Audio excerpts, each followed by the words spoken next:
अगला क्वेश्चन है हमारा इक्वल एलिमेंट्स। यहाँ पे हमको एक अरे दे रखा है और हमें मिनिमम नंबर ऑफ ऑपरेशंस बताने हैं कि जिसमें हम उन एलिमेंट्स को इक्वल कर सकें। ठीक है, तो यहाँ पे कुछ टेस्ट केसेस हैं, एक बार ड्राई रन कर लेते हैं हम उनको पहले। ठीक है, तो पहला टेस्ट केस है 1 2 3। पहला टेस्ट केस है 1 2 3। ये मेरा एक एरे दे रखा है मुझे।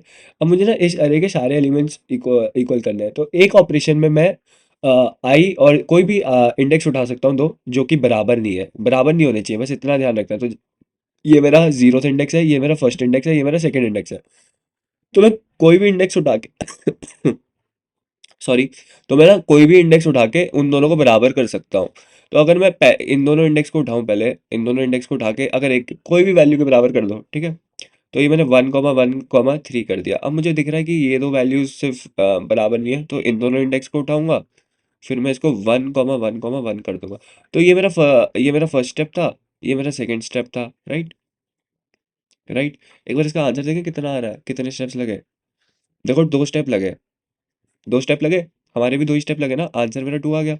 एक और टेस्ट केस लेते हैं, इस बार लास्ट वाला टेस्ट केस लेंगे जिसमें है, टेस्ट केस क्या है, 3 1 2 4। ठीक है, तो अब मैं 3 1 2 4 के लिए लेता हूँ एक बार, 3 1 2 4।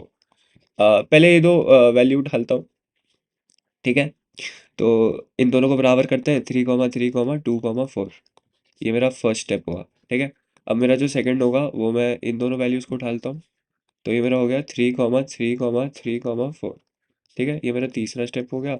अब आखिरी वाले में सारी वैल्यूज बराबर हो गई, हो गई।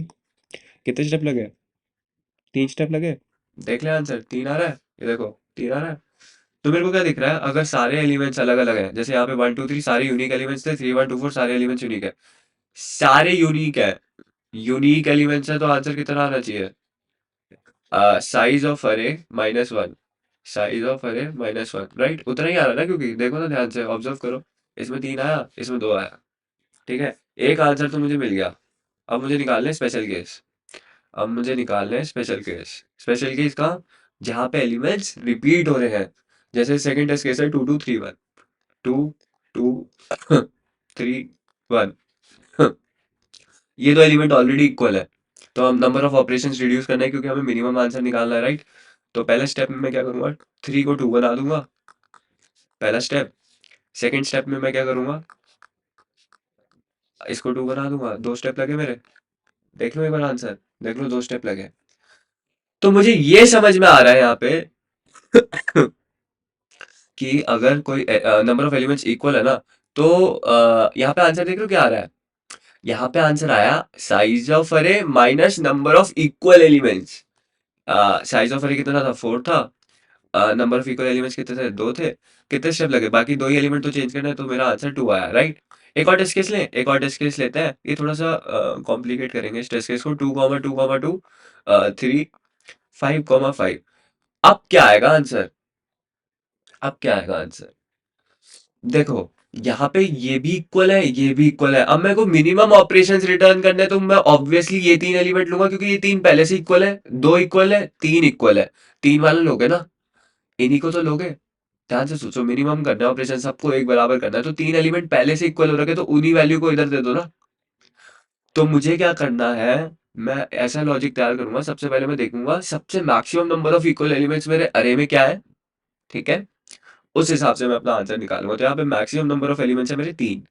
मैक्सिमम नंबर ऑफ एलिमेंट्स कितने हैं, इक्वल 3 है। अरे का साइज कितना है, 6 है। तो इसका आंसर कितना आना चाहिए, 3 आना चाहिए। देख लो, अब कर लेते हैं फटाफट से कन्वर्जन। 3 को 2 बना देंगे, फिर उसके बाद ये मेरा फर्स्ट स्टेप हो गया। सेकंड वाले में मैं फिर से इसको 5 को 2 बना दूंगा, ये मेरा सेकंड स्टेप हो गया। और लास्ट स्टेप में मैं उस वाले 5 को भी 2 बना दूंगा, तो मेरा थर्ड स्टेप हो गया। ठीक है, तो हमने अपना लॉजिक लिख लिया है, हमने अपना लॉजिक लिख लिया है। एक बार फटाफट से जाएंगे और कोड देखेंगे इसका। तो मैंने यहाँ पे एक अनऑर्डर्ड मैप ले लिया है। ठीक है, तुम अनऑर्डर्ड मैप के बिना भी कर सकते हो। यहाँ पे अनऑर्डर्ड मैप की जगह एक अरे ले लो, बस और कुछ नहीं करना। और अरे तुम कितने भी लेंथ का ले लो। मैं बस यहाँ पे अनऑर्डर्ड मैप इसलिए लिया क्योंकि ये ओ ऑफ एन कॉम्प्लेक्सिटी में सर्च ऐड इंसर्ट सब कुछ करता है, तो ये मेरी कॉम्प्लेक्सिटी नहीं बढ़ाएगा, और हम ओ ऑफ एन में बहुत इजीली इस क्वेश्चन को ओ ऑफ एन में बहुत इजीली कर लेंगे, क्योंकि एक ट्रैवर्सल में कर रहा हूँ अपने मैप का, और इनिशियलाइज भी कर रहा हूँ, तो इसलिए ओ ऑफ एन हो गया। ठीक है, तो अब हम यहाँ कर रहे हैं, मैं अपने अरे में मैक्सिमम इक्वल एलिमेंट्स ढूंढ रहा हूँ। तो मैंने यहाँ पे काउंट स्टोर करा लिया हर एक एलिमेंट का। अगर वो काउंट एक से ज़्यादा, मतलब एक एलिमेंट अगर एक से ज़्यादा बार रिपीट हो रहा है, तो बस मैं वही देख रहा हूँ कि सबसे ज़्यादा बार कौन सा एलिमेंट रिपीट हो रहा है, वो मैक्सिमम इक्वल एलिमेंट्स में स्टोर हो जाएगा।